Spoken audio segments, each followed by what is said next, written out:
amongisela biso nzela te bongo nzela ndenge eza boye nzela malamu ata ye moko azomona te miso ezomona te nzela eza ya kobeba mboka eza ya kobeba mboka eza malamu te bisika mosusu abongisi bisika mosusu sali te tokovivre ndenge nini ndenge ya kovivre eza lisusu te mai bisika tozoteka awa sali te mai ezotonda ezotyola moye boleka kuti na nzela eza te tokomi kaka komona komi kokima kodebuye nzela ya koleka ekomi pasi tala bakaminio moye eleka ezali te nkokoso na nkokoso mboka mono ekomi kaka boye tozoyeba tokosuka wapi azwila biso solution ya likambo oyo yango kaka na bo.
Si vous voyez l'OVD à pied d'œuvre, c'est ça son travail.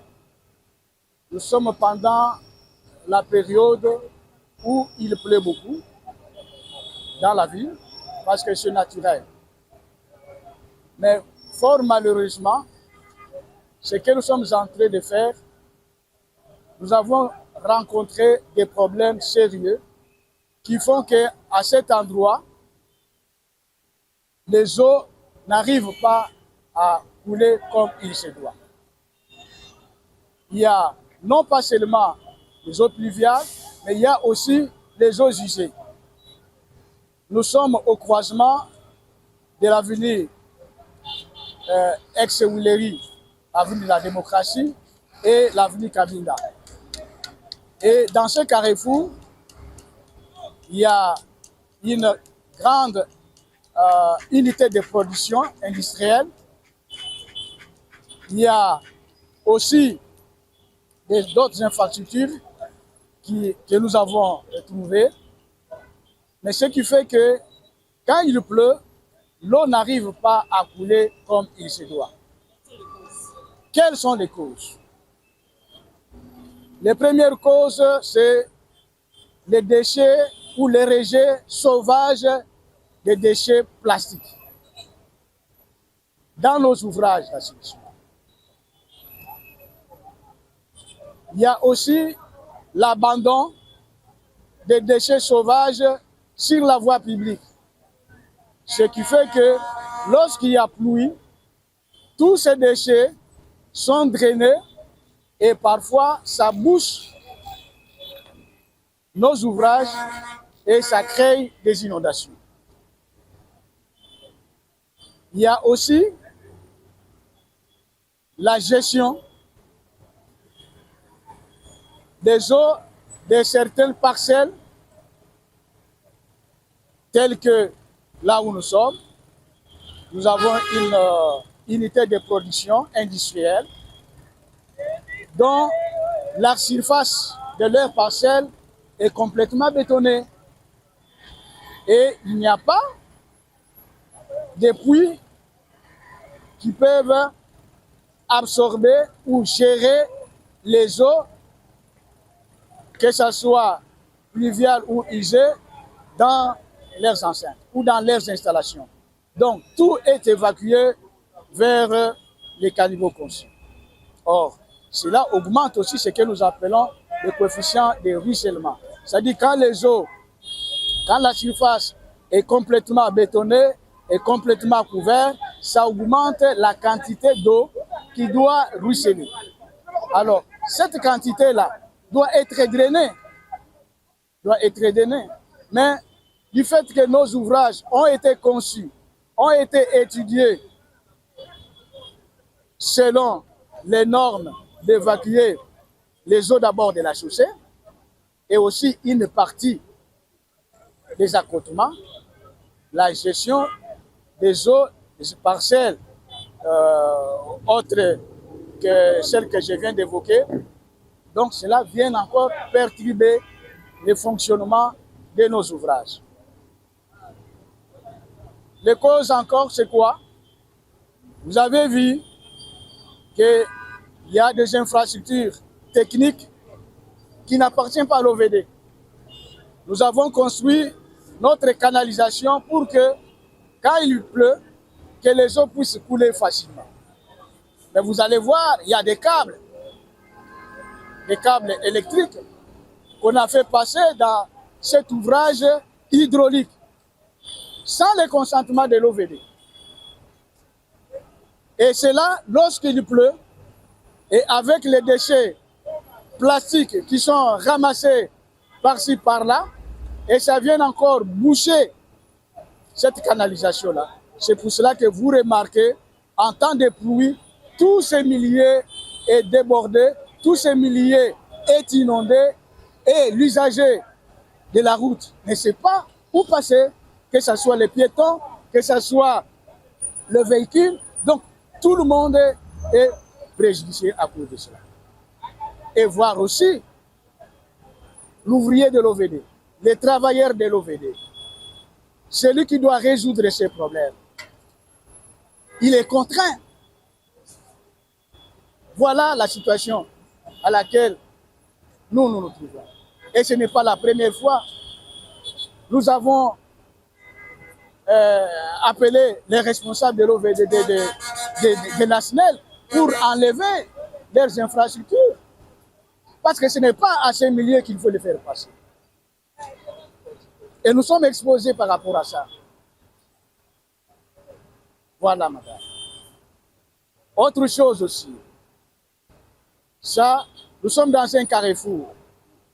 Vous voyez que l'avenue Kabinda, c'est une avenue qui est construite en chaussée souple. Donc ce n'est pas du béton. Et c'est là où chaussée souple. Chaussée souple. C'est-à-dire que ce sont les enrobés, il n'y a pas de ciment, mais nous avons utilisé d'autres liants hydrocarboniques pour que cela puisse résoudre les problèmes. Mais quand il y a les poids lourds qui entrent dans ce virage et lorsque la chaussée est inondée, ça crée encore d'autres dégradations. C'est pour cela que vous voyez des grands trous à cet endroit-là. Et la chaussée ne fait que se dégrader au fur et à mesure. Pourquoi? Parce que vous avez les chauffeurs de poids lourds qui ne respectent pas les codes de la route. Vous avez tout ce que nous venons de développer. Donc, toutes ces eaux-là, ça fait que la chaussée se dégrade. Voilà un peu la situation. Autre cause encore. Aujourd'hui, on est en train de parler des changements climatiques. Les changements climatiques, nous, à l'OVD, nous ne pouvons pas faire fi à ça. Ça nous interpelle. Lorsque nous constituons nos ouvrages, nous en tenons compte. Mais le problème, c'est lequel? Le problème, c'est les rejets sauvages des immondices sur la voie publique. C'est ça qui vient encore amplifier la situation. Donc, vous avez les conditions climatiques qui ont presque bouleversé la situation. Moindre pluie, et vous allez voir presque toute la ville est sous eau. Et avec le comportement de la population qui a transformé les ouvrages d'assainissement à tout à l'égout, voilà là où nous sommes. Mais nous, l'OVD, nous n'avons pas la même mise sur la population. L'OVD ne gère pas la population. L'OVD ne gère pas la population. Ceux qui gèrent la population sont là. Ce sont eux qui doivent aller vers la population. Vous avez la ville, vous avez les quartiers, il y a les bourgmestres, il y a les chefs de quartier. Ce sont eux qui doivent, il y a la police aussi, qui doivent aller vers la population. Tous ces vendeurs que vous avez ici utilisent les sachets, ils abandonnent les sachets et personne ne sait comment gérer comme il se doit pour que les routes qui sont construites, les caniveaux qui sont construits soient les infrastructures du développement. Le développement, ce n'est pas un slogan vide. Nous devons le vivre au quotidien. Tout ce que nous produisons, tout ce que nous consommons, nous devons avoir un regard sur les infrastructures qui doivent nous accompagner vers le développement. Et la route, c'est le vecteur du développement. Les caniveaux que nous construisons, c'est le vecteur du développement.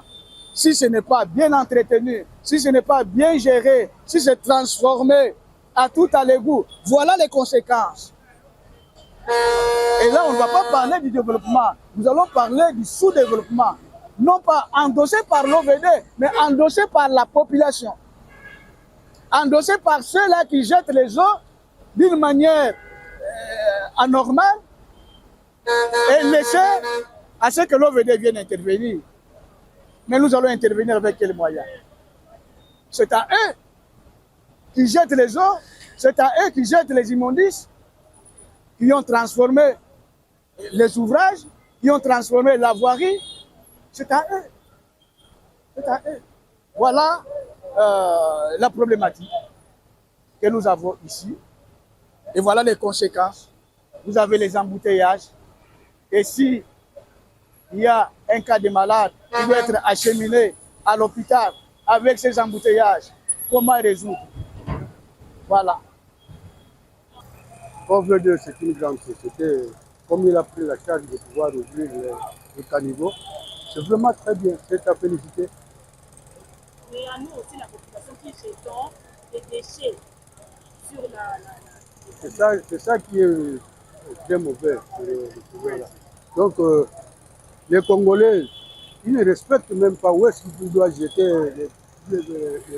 la saleté. Mais c'est comme ça, c'est bouché. Si la population était consciente de ce qu'ils doivent faire, le caniveau ne pouvait pas être à cet état ici. En tout cas, je remercie beaucoup OVD pour avoir cette initiative de pouvoir venir ouvrir ce caniveau. Ça nous dérange sur cette tronçon. Pour traverser, c'est vraiment difficile. Maintenant, c'est bien. Vous êtes à féliciter. Hein. Okay. C'est une bonne chose de voir OVD venir faire ce genre de travaux. Nous les encourageons. Nous encourageons aussi le chef de l'État pour ce genre de travail qu'il est en train de faire dans notre quartier, surtout dans la commune de Lingwala. Donc, ce sont des travaux à encourager. Et nous aussi, la population qui jetons les saletés sur les bouteilles, les sachets, les déchets produits. Ça, c'est un conseil que nous pouvons donner à tout le monde, de ne pas jeter ce genre de trucs dans le caniveau, même partout. On doit trouver quand même un endroit où on peut mettre ça, pas dans le caniveau, c'est pas bien.